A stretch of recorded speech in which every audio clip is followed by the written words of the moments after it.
तुम्ही शिवसेनेचा उल्लेख केला संघर्षातला.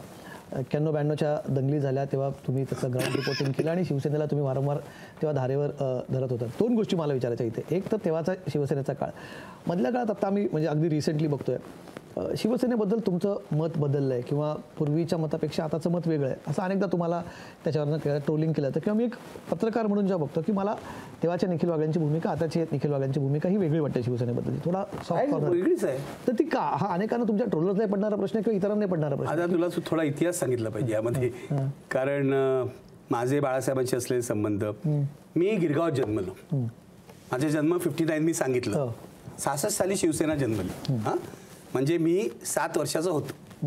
गिरगाव हा शिवसेनेचा बाले किल्ला, थांब लक्ष्मी कुंकू लावते शिवसेनेला निवडून आणते ही घोषणा होती. आणि आमच्याकडे सोमेश्वर गोखले नावाचे नगरसेवक होते, सगळा मध्यमवर्गीय, आणि आमच्या गिरगावातला शिवसेनेचा नेता प्रबोध नवलकर, सगळा त्याच्या पाठी होता.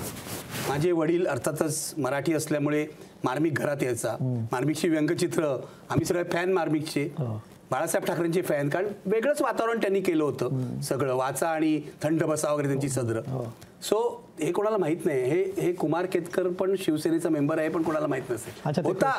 त्यावेळेला कुमार केतकर, माझ्या मुलाखतीत त्यांनी सांगितलं, शिवसेनेचे मेंबर झालेले होते. ते एवढा प्रभाव शिवसेनेचा होता त्यावेळेला. 9 वर्षाचा पोरगा होतो यार, किती 9 पण नाही, किती झालं 6 आणि 7 वर्षाचा. त्यामुळे शिवसेनेचा तो एक एशियन पेंटचा तो गट्टू असतो ना, त्याचा शिवसेनेचा शिवसैनिक असायचा. सो बाळासाहेब ठाकरेंची कुंचला हा आमच्यावरचा प्रभाव, प्रेम होतं, शिवसेना काहीतरी करेल असं वाटत होतं. सुरुवातीच्या काळात केलं शिवसेनेने, चांगलं केलं. पण माणूस जसं वय वाढतं ना माणसाचं, माणूस वाचायला लागतो, मग खूप वाचायला लागलो. आणि मग हळूहळू 71, 72, 73, 74, 75 शिवसेनेने माझा पहिला भ्रमनिरास केला 75 साली. कारण बाळासाहेब ठाकरेंनी इंदिरा गांधी पुढे शरणागती पत्करली. खरं तर बाळासाहेब ठाकरेंचा सुरुवातीला जेपींच्या आंदोलनाला पाठिंबा होता, पण त्यांना धमकी दिली शिवसेनेवर बंदी घालू. हे मी माझ्या मुलाखतीत त्यांना विचारलं, त्यांची शेवटची मुलाखत मीच घेतली. आणि माझा भ्रमनिरास झाला, अख्ख्या मराठी जनतेचा भ्रमनिरास झाला.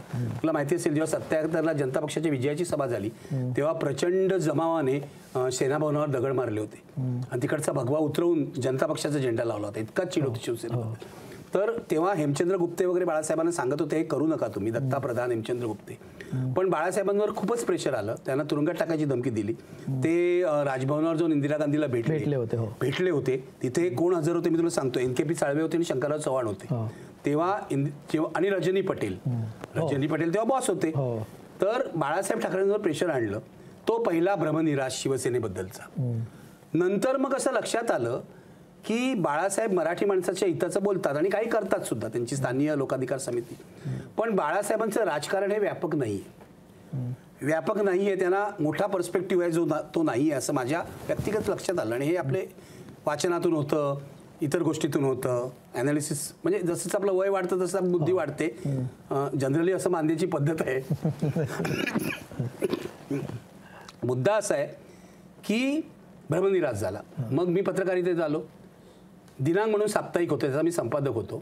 आम्ही शिवसेनेवर कव्हर स्टोरी केली, कारण शिवसेनेने त्यावेळेला सीमाप्रश्नासाठी मोर्चा काढून लुटालूट केली होती आपल्या त्यावेळच्या VT स्टेशनवर. म्हणजे ब्रेसियर्स सुद्धा लुटल्या होत्या शिवसैनिकांनी. हे छापलेलं आहे, उपलब्ध आहे सगळं. ते ब्रेसियर्सचे हे शोकेस असे स्टेशनवर, ते सुद्धा लुटल्या होत्या.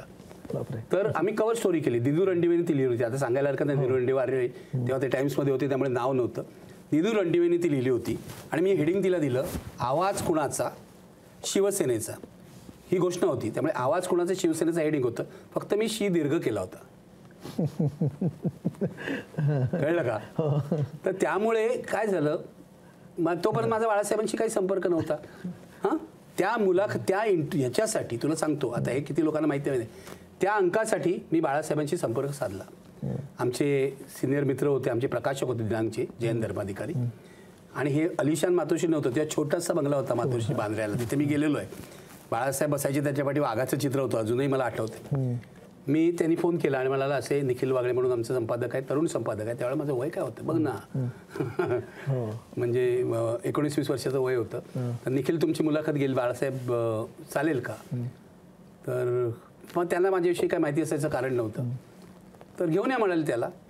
माझ्या बाजूला 2 संरक्षक, एक जयंत धर्माधिकारी, एक माधव साठे आणि बाळासाहेबची मुलाखत घेतली, लिहून घेतली.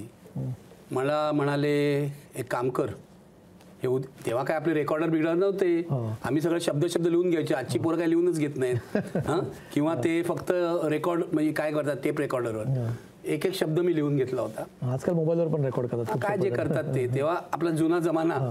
तर मग मला म्हणाले एक काम कर, उद्या सकाळी परत ये. म्हटलं बाळासाहेब का? नाही मला पाहिजे तुझी सगळी मुलाखत, मी वाचणार आहे. काय लिहितोयस बघायचं, तू बरोबर लिहितोयस का, काय करतोयस, काड्या घालतोयस की आणखीन काय करतोय. तर तेव्हा पण त्यांचं होतं, ती गंमत होती.